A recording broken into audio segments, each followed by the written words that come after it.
வணக்கம், நான் உங்க friend Jaya Srinivasan. Welcome to veggies recipe. நம்ம வெஜ்ஜீஸ் ரெசிபி கிச்சன்ல மாலைய பட்சத்துக்கான பலகாரம் ரெசிபிஸ் பார்த்துட்டு இருக்கோம். அந்த வரிசையில இன்னைக்கு டே 15க்கான பலகாரம் பார்க்க போறோம். கொங்கன் ஸ்பெஷல் ரெசிபி புடலங்காய் அடை பண்ண போறோம். புடலங்காய் அடை அப்படின்னா புடலங்காயை கட் பண்ணி நம்ம உள்ள அந்த விதை பகுதியில எடுத்துருவோம் இல்லையா, அதை யூஸ் பண்ணி ஒரு அடை. புடலங்காயில எவ்வளவு சத்து இருக்கும், அதிகமான சத்துக்கள் வந்து அந்த விதை பகுதியிலயும் இருக்கு. கொங்கணி பீப்புள் வந்து இந்த அடைய சின்ன சின்னதா வாத்து அந்த தால் சாவல் அப்படின்னு சாப்பிடுவாங்கல்ல, அதுக்கு தொட்டு சாப்பிடுவாங்க. அது டிஃபனாவும் சாப்பிடுற பழக்கம் இருக்கு. நம்ம இன்னைக்கு கொஞ்சம் மாத்தி நம்ம ஸ்டைல்ல இந்த புடலங்காய் விதையெல்லாம் போட்டு டேஸ்டியான அதே நேரம் சாஃப்டான ஒரு அடை எப்படி பண்றது அப்படின்னு பார்க்க போறோம். இதுக்கு தொட்டுக்கிறதுக்கு வந்து நார்மல் தேங்காய் சட்னி இருக்கு இல்லையா, அதுதான் நல்லா இருக்கும்.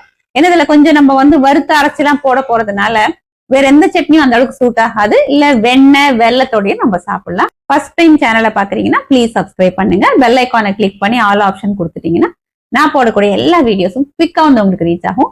வாங்க, ஈஸியா அந்த புடலங்காயில அந்த விதை பகுதி இருக்குல்ல, அதை யூஸ் பண்ணி ஒரு டேஸ்டியான அடையும் அதுக்கு ஒரு தேங்காய் சட்னியும் ஈஸியா எப்படி பண்றதுன்னு பார்க்கலாம். புடலங்காய் வந்து நம்ம மாலை பட்சத்துல யூஸ் பண்ணுவோம். இந்த உள்ள இருக்கக்கூடிய இந்த விதை பகுதி இதை வந்து நம்ம எடுத்து தூக்கி போட்டுருவோம். இதை யூஸ் பண்ணி நம்ம ஒரு டிஃபன் பண்ணலாம்.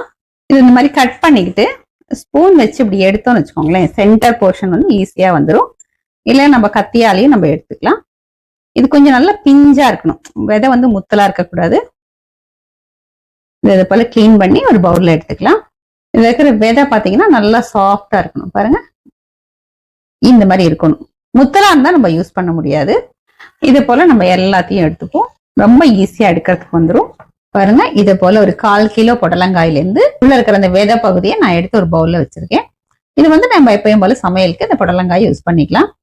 1 கப்பு பச்சரிசி, 1/2 கப்பு பைத்தம்பருப்பு, துவரம்பருப்பு, உளுத்தம்பருப்பு, கடலைப்பருப்பு எல்லாமே சேர்த்து 1/2 கப் எடுத்துட்டு இருக்கேன்.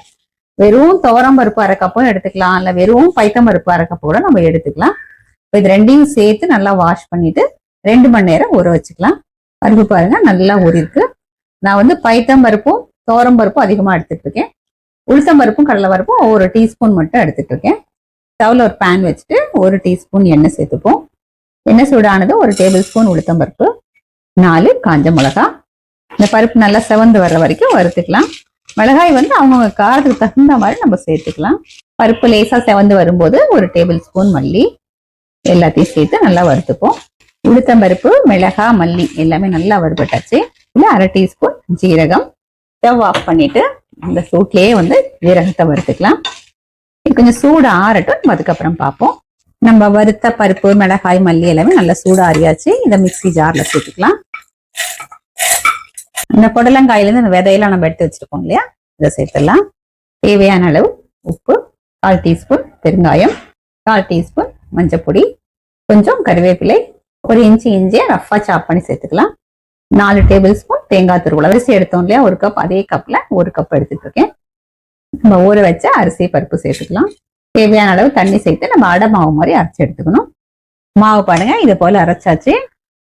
நம்ம அடை மாவு கன்சிஸ்டன்சில இருக்கு. இந்த மாவு பாருங்க, இது மாதிரி லேசா கொஞ்சம் குறப்பா இப்படியே அரைச்சி எடுத்துக்கணும். இந்த மாவுல பொடியா கட் பண்ண கொத்தமல்லி கொஞ்சம் சேர்த்துக்கலாம். மாவை நல்லா ஒரு தடவை மிக்ஸ் பண்ணி விட்டுப்போம். இந்த மாவு ஃபர்மெண்ட் ஆகணும்னு அவசியம் இல்லை, நம்ம உடனே இப்போ அடை பண்ணிக்கலாம். ஃபர்ஸ்ட் சட்னி அரைச்சிட்டு அதுக்கப்புறம் நம்ம அடை பண்ணுவோம். மிக்ஸி ஜார்ல ஒரு 4 டேபிள் ஸ்பூன் தேங்காய் துருவல், 2 டேபிள் ஸ்பூன் பொட்டுக்கடலை, 2 பச்சை மிளகாய் நீங்க உங்க காரத்துக்கு தகுந்த மாதிரி சேர்த்துக்கோங்க. தேவையான அளவு உப்பு, சின்ன பீஸ் புளி, தண்ணி சேர்த்து நம்ம சட்னி பதத்துக்கு அரைச்சி எடுத்துப்போம். கொஞ்சம் கெட்டி சட்னியை அரைச்சா நல்லா இருக்கும்.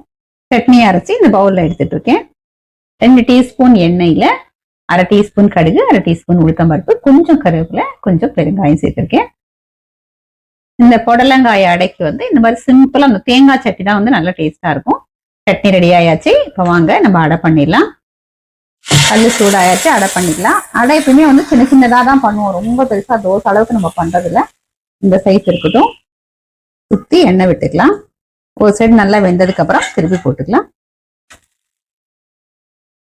பாருங்க, அடை 2 சைடு நல்லா வெந்தாச்சு.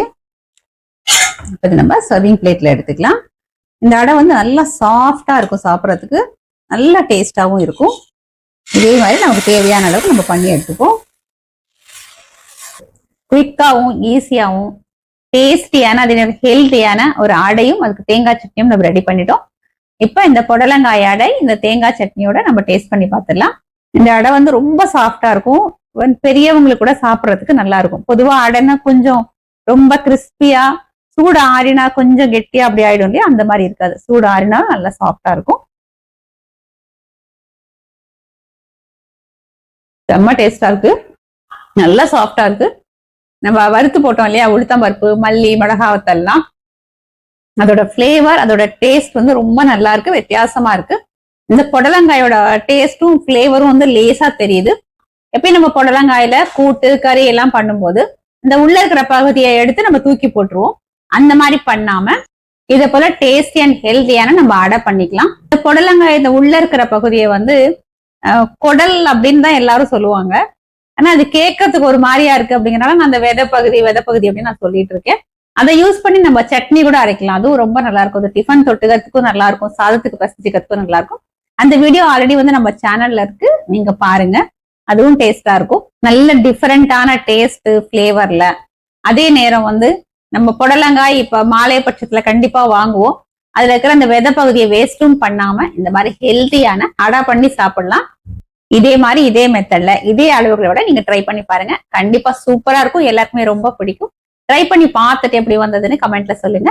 லைக் பண்ணுங்க, உங்க ஃப்ரெண்ட்ஸ் அண்ட் ஃபேமிலியோட ஷேர் பண்ணுங்க. ஒரு புது ரெசிபியோட நாளைக்கு நான் உங்களை மீட் பண்றேன். தேங்க்ஸ் ஃபார் வாட்சிங்.